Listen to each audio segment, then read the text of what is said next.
தன் தடைகளை நீக்கி வெற்றி தரக்கூடிய ஒரு கடவுளாக போற்றப்படுகிறார். இந்துக்களிடம் விநாயகர் மனதார வழிபடுவது செல்வ செழிப்பு பெருகும், தெளிந்த ஞானம் கிடைக்கும், நினைவாற்றல் வளரும், வெற்றி கிடைக்கும், மகிழ்ச்சி கிடைக்கும், மனதில் மகிழ்ச்சி உருவாகும், நிம்மதி கிடைக்கும் உள்ளிட்ட அனைத்தையும் அருள்பவர் விநாயகர். பொதுவாக விநாயகர் சதுர்த்தி அன்று விநாயகருக்கு பிடித்தமான மோதகம், கொழுக்கட்டை, அப்பம், லட்டு, வாழைப்பழம் என 21 எண்ணிக்கையிலான படைத்து வழிபடுவார்கள். இது தவிர அனைத்து விதமான பழங்கள், சுண்டல், எத்தனை வகை முடியுமோ அத்தனை வகையான கொழுக்கட்டைகளும் சமைக்கலாம், படையல் செய்து அனைவருக்கும் வழங்கலாம். சர்க்கரை பொங்கல், கரும்பு, பாயாசம், வடை என என்னென்ன செய்வார்கள் அனைத்தும் இனிப்பான அனைத்துமே விநாயகருக்கு செய்வோம். காரமானவைகளும் சமைத்து அருள்விப்போம். பெரிய அளவில் நெய்வேத்தியங்கள் படைத்து வழிபட முடியாதவர்கள் விநாயகர் சதுர்த்தி நாளில் விநாயகப் பெருமானை பெரிய அளவில் கொண்டாட முடியாவிட்டாலும் மிக எளிமையான முறையில் வழிபட்டு அவரது அருளை பெற முடியும். அப்படி விநாயகரின் அருளை எளிமையாக பெறுவதற்கு விநாயகப் பெருமானுக்கு மிகவும் விருப்பமான சொல்லப்படும் 5 பொருட்களை மட்டும் தவறாமல் படைத்து வழிபடுவது மிக மிக நல்லது. 9 நவ கிரகங்களுக்கும் அருள்மிகு கடவுளாக போற்றப்படுபவர் விநாயகர். அவருக்கு படைக்க வேண்டிய பொருட்கள் பற்றி பார்க்கலாம். முதலாவதாக அருகம்புல். இந்த அருகம்புல் விநாயகர் வழிபாட்டில் முதன்மையான ஒன்று, மிக முக்கியமான பங்கு வகிப்பது அருகம்புல். அனலாசுரன் என்ற அசுரனை வென்ற பின் விநாயகரின் உடலில் ஏற்பட்ட உஷ்ணத்தை போக்கியது அருகம்புல். இதனால் இது விநாயகருக்கு மிகவும் விருப்பமானதாக சொல்லப்படுகிறது. எனவே விநாயகருக்கு அருகம்புல் படைத்து வழிபடுவதால் வாழ்க்கையில் இருக்கும் எதிர்மறை சக்திகள், மனதில் இருக்கும் கவலைகள் ஆகியவை நீங்கி வாழ்வில் நன்மை ஏற்படும். இரண்டாவதாக விநாயக பெருமானுக்கு படைக்க வேண்டியது எருக்கம்பூ. எருக்கம்பூ ஏன் படைக்க வேண்டும்? உங்களுக்கு தெரிந்தால் கமெண்ட் பாக்ஸில் கமெண்ட் செய்யலாம். வெள்ளை எருக்கம்பூவை மாலையாக கட்டி விநாயகருக்கு அணிவித்து வழிபடுவது மிகவும் சிறப்பு வாய்ந்தது. இது தீய சக்திகளை விரட்டி எதிர்மறை ஆற்றலை தடுக்கும், பயத்தை போக்கி தைரியத்தை தரும். விநாயகருக்கு மிகவும் பிடித்தமான மலராக எருக்கம்பூ கருதப்படுகிறது. எத்தனை பேர் எருக்கம்பூ படைத்தீர்கள்? அடுத்ததாக மூன்றாவதாக விநாயகருக்கு படைப்பதில் 3வது இடத்தை பிடிப்பது பொரி கடலை. இந்த பொரி கடலை ஆகியவை தூய்மையின் வெளிப்பாடாக கருதப்படுகிறது. இவை இறைவனிடம் முழுவதுமாக சரணடைவதை குறிப்பதாகும். விநாயகர் மட்டுமின்றி சரஸ்வதி தேவி உள்ளிட்ட பல தெய்வங்களுக்கு அவல் பொரி கடலை படைத்து வழிபடுவதும் வழக்கமாக உள்ள ஒன்று. இது எளிமையான ஒன்று, அதே சமயம் சிறந்த நைவேத்தியமாக கருதப்படுகிறது.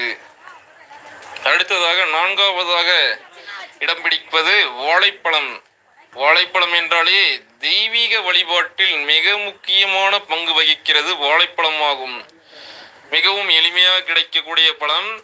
வாழைப்பழத்தின் விதையை மண்ணில் எறிந்தால் அது மீண்டும் முளைக்காது. அதுபோல பிறவியற்ற முக்தி நிலையை அருள வேண்டும் என இறைவனிடம் வேண்டுவதன் அடையாளமாகவே அனைத்து தெய்வங்களுக்கும் வாழைப்பழம் படைத்து வழிபடுகிறோம். வாழைப்பழம் நேரமாக தொடப்படாத பழம் என்பதால் எச்சில் படாத பழமாக தூய்மையின் அடையாளமாக கருதப்படுகிறது. தெய்வீக தன்மை கொண்டதாக கருதப்படும் பழம் வாழைப்பழம். எனவே வாழைப்பழத்தை நாம் அனைத்து தெய்வங்களுக்கும் சமர்ப்பிக்கிறோம். இறுதியாகவும் 5வதாக நீங்க இடம்பெற்ற ஒன்று வெற்றிலை பாக்கு. ஏன் வெற்றிலை பாக்கு படைக்க வேண்டும்? வெற்றிலை பாக்கு இணைந்ததை தாம்பூலம் என குறிப்பிடுவோம். இது இறைவனுக்கு தட்சிணை அல்லது காணிக்கை கொடுப்பதன் அடையாளமாகவே கருதப்படுகிறது. அதேபோல் வெற்றிலைப்பாக்கு ஒருவரை முறையாக அழைப்பதற்கு பயன்படுத்தக்கூடியதாகும். இது மகாலட்சுமியின் அம்சமாகவும் கருதப்படுகிறது. அதனால் இறைவனை நம் வீட்டிற்கு அழைத்து அவரை வழிபடுவதற்காக வெற்றிலைப்பாக்கு படைக்கப்படுகிறது. இது மங்களத்தின் அடையாளமாகும். எனவே இந்த 5 பொருட்களையும் உணவுகளையும் பிள்ளையாருக்கு படைத்து வழிபட்டால் விநாயகப் பெருமானது அவரது அருள் முழுமையாக கிடைக்கும். அதே போல் வாழ்க்கையில் பலவிதமான பிரச்சனைகளில் சிக்கி காரியங்களின் அனைத்திலும் தோல்விகள், தடைகள் ஆகியவற்றை சந்தித்து வருபவர்கள் விநாயகர் சதுர்த்தி என்று விநாயகரை மனதார வேண்டி அவருக்கு சிதறு தேங்காய் உடைத்தால் அந்த தேங்காய் உடைந்து சிதறுவதை போல் நம்முடைய வாழ்க்கையில் இருக்கும் துன்பங்களும் தடைகளும் பொடி பொடியாகி சிதறி ஓடிவிடும் என்பது நம்பிக்கையாகும். Now we are seen that Ganapathi சதுர்த்தியின் Tamil Nadu கணபதிக்கு படைக்கூடிய 5 முதன்மையான உணவுகள் 5ஐ பார்த்தோம். Leelavathi Ramesh saying hi to Leelavathi Ramesh. This is the location for அரசமரத்தடி.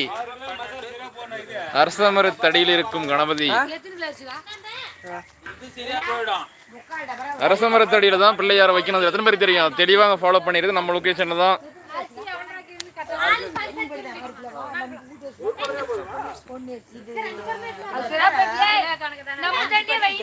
விநாயகருக்கு வந்து படைக்கிறதுக்கு சமையல் நடந்துட்டு இருக்கு.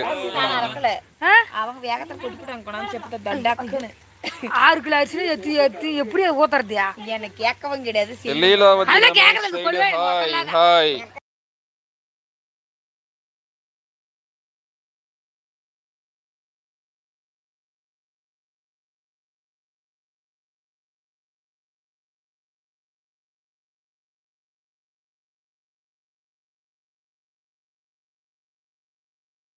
ஓகே, கணபதி உணவு நடந்துட்டு இருக்கு. ஓகே, கணபதி பற்றி உங்களுக்கு தகவல் ஏதாவது இருந்தால் கமெண்ட் செய்யலாம்.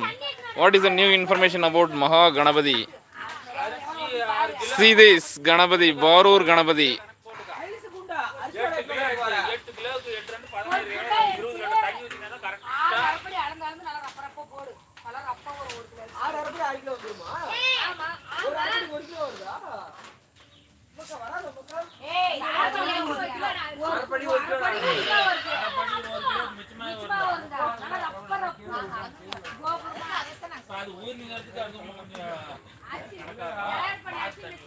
சீதர் இன்னைக்கு மட்டும்தான் கலர் கலராக பார்த்துக்க முடியும் கணபதியை. நம்ம ஊரில் எல்லா பக்கத்துலையும் வச்சுருக்காங்க கணபதி. இன்னைக்கு ஒரே ஒரு நாள் மட்டும்தான் கணபதியை பல வண்ணங்களில் பார்க்க முடியும். அவ்வளோதான். 1 நாள் 2 நாள் 3ஆவது நாள் கொண்டு போய் மண்ணில் போட்டுருவாங்க. அவ்வளோதான். மண்ணில் தோன்றிய மனிதன் மண்ணுக்கே செல்வார்கள். இதுவே நியதி. எதற்கு முதன்மையான ஒரு உதாரணமாக இருப்பது கணபதி. இருக்கும் காலம் வரை சந்தோஷமா பகித்துண்டு வாழ வேண்டும்.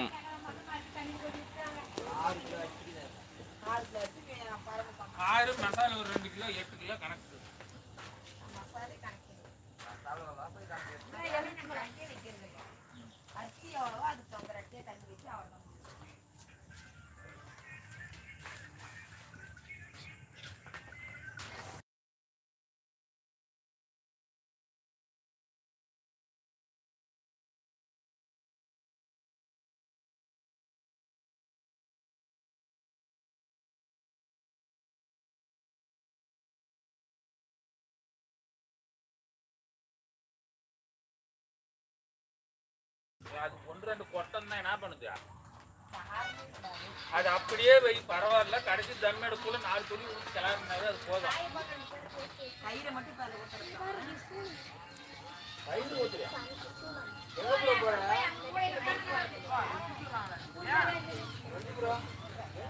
அப்பா ரொட்டியா? ஓய் ரிச்சுட்டா கொஞ்சம் நல்லா இருக்கும்.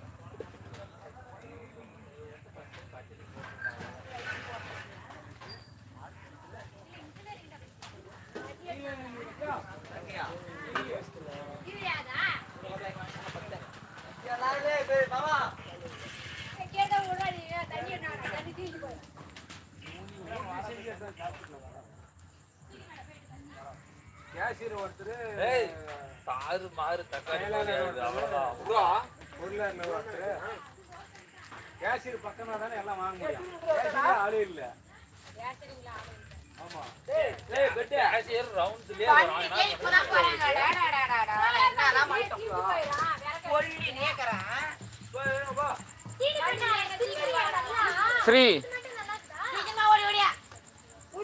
Sri, come here. கம்மியா இருக்கு. நேரம் தண்ணி மசால் போட்டா புடிச்சிக்கிச்சுன்னா தண்ணி ஊற்ற முடியாது. அப்புறம் மசாலா இப்போதைக்கு போடாத, கொஞ்சம் நிமிஷம் நீ மூடி வச்சிட்டுனா எதுவும் தெரியாது. அப்புறம் 2 நிமிஷம் பிடிக்குதா? தண்ணி விட்டுனே மூடி வச்சு ஏன் உங்க மோட்டர்ல தண்ணி நல்லா தான் நிக்குது. போய் சாமி குடி போய். அதுல பிடிச்சி போய் சாமி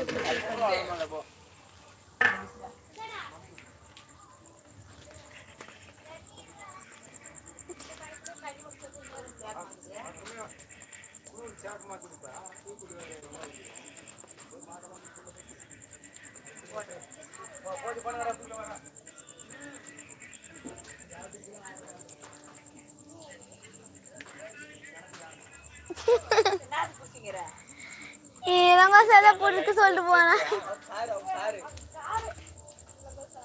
உங்க சாரம்மா உங்க சாரா அவர் எல்லாருக்கும் அவர்